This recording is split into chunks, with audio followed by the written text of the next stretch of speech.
jumping right into it. Has anybody here ever known somebody who had a pet bird? Well, now all of you have. This is Apollo. He was my pet bird for about 3 years. He lived in my home when I lived in a little studio apartment by myself. We watched a lot of anime together. He was awesome. Unfortunately, when I moved over here, I had to leave him with a friend. She has a lot of birds. That's her hand right there. So now instead of watching anime with me, he watches Real Housewives with her because he is a messy bitch. My point of this presentation is I want all of you to connect with the world by connecting to pigeons. Because my thesis is that pigeons have been a building block for all of human history. They have been unjustly thrown to the curb, and they deserve to be re-embraced. So does anybody want to raise their hand and guess when pigeons were first domesticated? Let's say 1650. Wrong. 5,000 years ago, on a cuneiform clay tablet in Mesopotamia, is the first recorded history of a pigeon being domesticated. There is even evidence of 10,000 years ago, pigeons being domesticated. They've frail little bird bodies, so it's hard to keep track of it, but there is evidence for it. Here's evidence of them being all across Europe, Asia, and Africa. First, pigeons were used as a food animal, and then as we found better food animals like chickens, geese, and ducks, we realized that these guys have a really good sense of direction, so we started using them as homing pigeons and as messenger pigeons. They've been used as communication for all of human history. Like from Noah's Ark to World War II, there's a Medal of Honor on a pigeon. From all across the entire Mongolian Empire to spreading messages of Napoleon's defeat at Waterloo. Because the growth of civilization can be directly linked to the growth of more efficient communication. And that more efficient communication has been directly facilitated by pigeons. So what happened? Why are they just rats with wings now? Propaganda. I pose that there is a direct, deliberate campaign to make pigeons the most hated bird in America. And it all started in 1850. Central Park is founded, and there's this project that they had where they wanted to import all of the different birds mentioned in a Shakespeare play. Weird, cool idea, horribly wrong. They imported a bunch of invasive birds, let them loose, one of those birds being the house sparrow.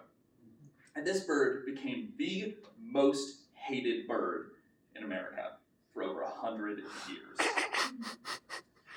And then America opened up at the beginning of the 20th century. We were very isolationist for a long time, and anybody who came into the country from Europe, Asia, Africa was seen as dirty immigrants. And this bird was associated with that. But once we opened up to the world stage and we began to make allies across the world, we couldn't have that anymore.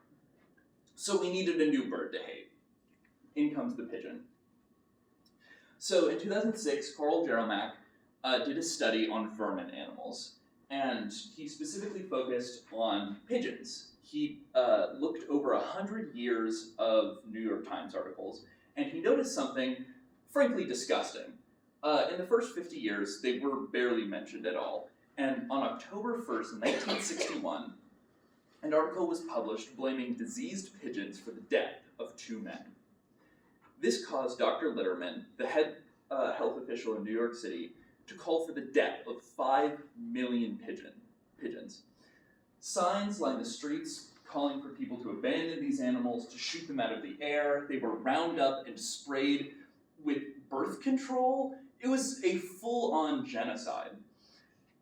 And then less than a year later, on July 14th, 1962, a study was published exonerating them. Because it was found out that these birds cannot carry the disease, and they cannot spread it. What the hell?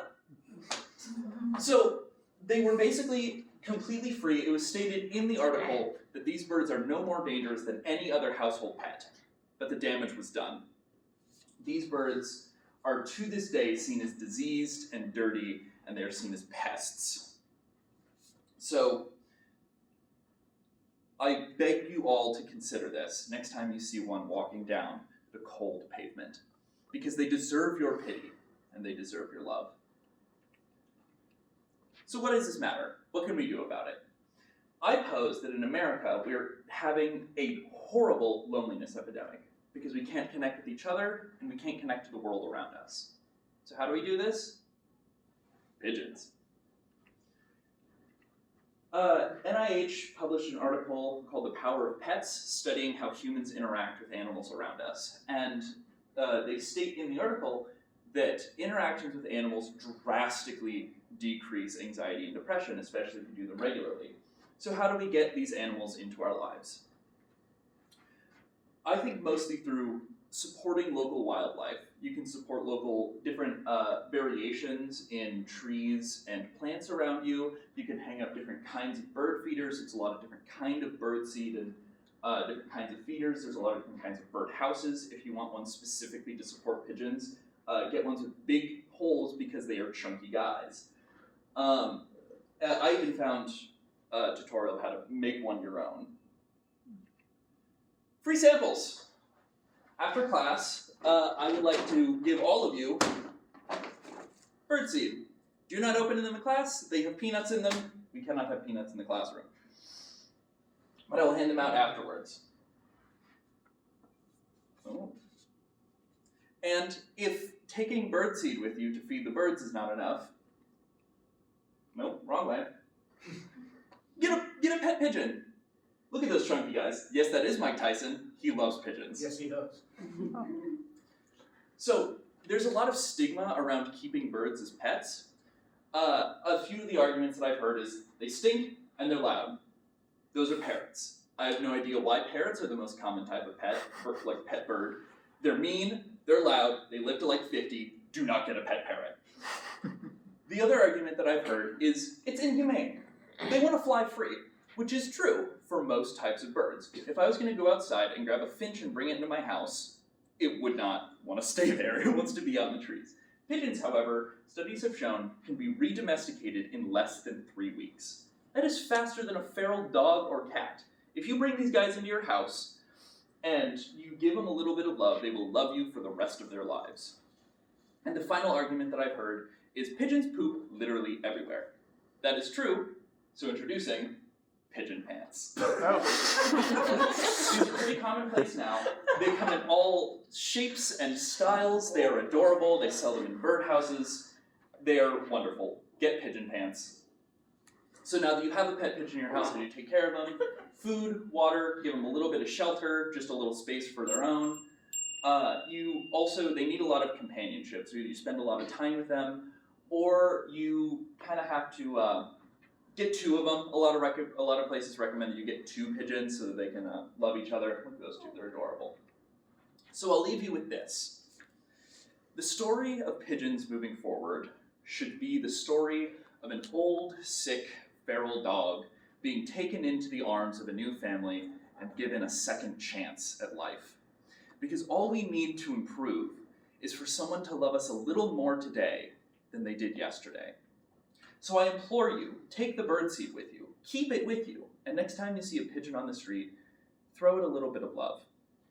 You can be the next step in human history. Re-embrace pigeons.